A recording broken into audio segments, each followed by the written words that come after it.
So I just saw 40 Acres. 40 Acres is the directorial debut from R.T. Thorne. R.T.T.H.O.R.N.E. So perhaps R.T. Thorny. Are you thorny right now? You should be. Anyway, so 40 Acres is about a mixed family. And by mixed family, I mean you have an African American mother who has her son, and then a First Nation man who has his daughter. And together the families blend, and they make two more children out of that. A mixed family. They live in a post apocalyptic world. They are not zombies. There have instead been a fungal built famine that like wiped out crops. So farmland is super valuable. There's been a civil war, maybe two. I don't remember. Pardon me for that. And then there is, of course, these rise of different factions. The one that the movie follows is the rise of these cannibals. The cannibals in this movie are clearly in search of farmland because it's valuable. So we follow one farm that is in connection and communication with other farms. So over the course of the movie, you learn about these other farms being hit by these mysterious villains. And then obviously, as the movie reaches its climax, I was going to say apex. Don't know if this movie has an apex. We'll get to that later. Reaches its climax, you learn, okay, like this is what happened. This is how people ended up here. This is some of the action that the movie has to offer. Now, this movie has a couple of things going for it. Number one, the premise is cool. The premise is actually something that's pretty engaging because I got really excited there. Because, like, you have something that's kind of rare in movies, in my opinion, from my perspective. You have a mixed race family that has native culture and black culture together, similar historical experiences. The literature that the family makes the kids read, from what I understood, seemed pretty leftist, if not outwardly leftist.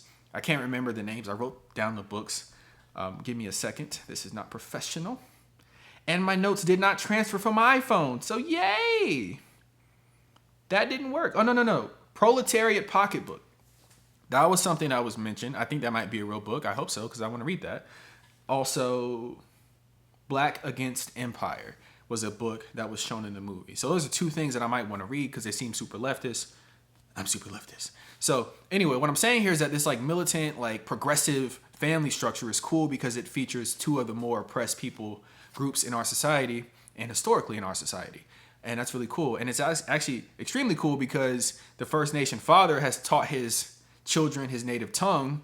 So there are times where they're saying certain words in whatever tribe's language he's from. I don't know. They don't really address it from what I understand, but it's still really cool to hear a young girl that's like 8 or 9 years old say cannibals in native tongue. Like, it's just really cool. So that's always fun for me when I get to admire native culture, because there's not a lot of that in movies. When it's shown, it's not really shown in like an empowering way a lot of the times. And then you also have the fact that this world is really cool. Like farmland and militant parents and children. It's kind of like, it's reminiscent in a way of like, I don't know if it was season 3 or 4 of The Walking Dead when they're on the prison and they got the farm going, and then there's threats from the outside world. Zombies aren't here, but there's still the human element of threat.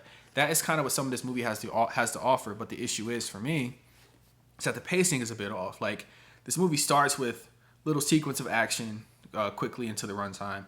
Then you have some family drama, and the family drama consists of a young man trying to reckon with his mother's style of parenting.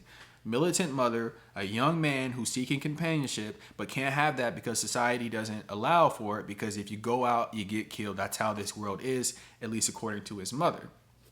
He doesn't really feel that. He feels like there's more out there, and he ventures out at one point and sees from afar that there might be more out there. Specifically, this one woman that he sees at this creek he goes to. They don't ever really cross paths formally, but he's aware of her and he fantasizes about her in more ways than one.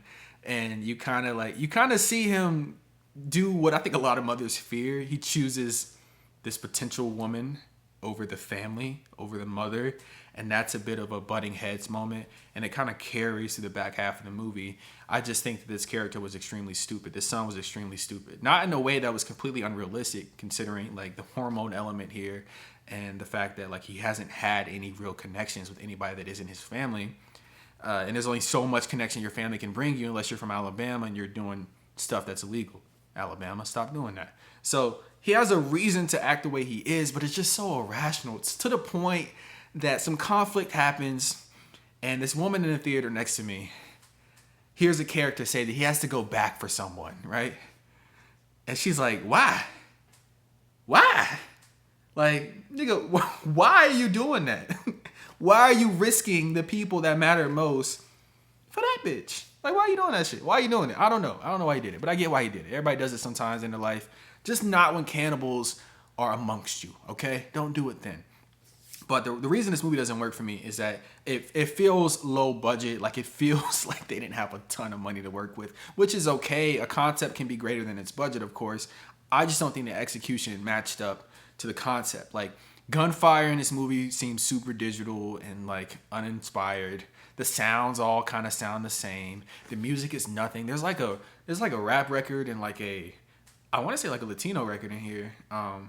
But like it didn't sound like anything familiar. Like I'm not on top of pop culture, but I also it didn't sound like I heard voices that were familiar to me. So I'm like, who are these people? This might be like music made by a friend of a director or something like that. It doesn't feel like a big musical production being played in the middle of this movie that doesn't have a ton of big budget energy. So it's fine to be a low budget movie.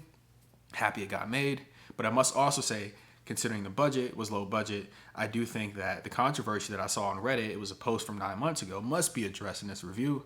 Allegedly, and I can't vouch for this is Reddit. I do love Reddit. I do live on Reddit. But I can't say that Reddit is always correct.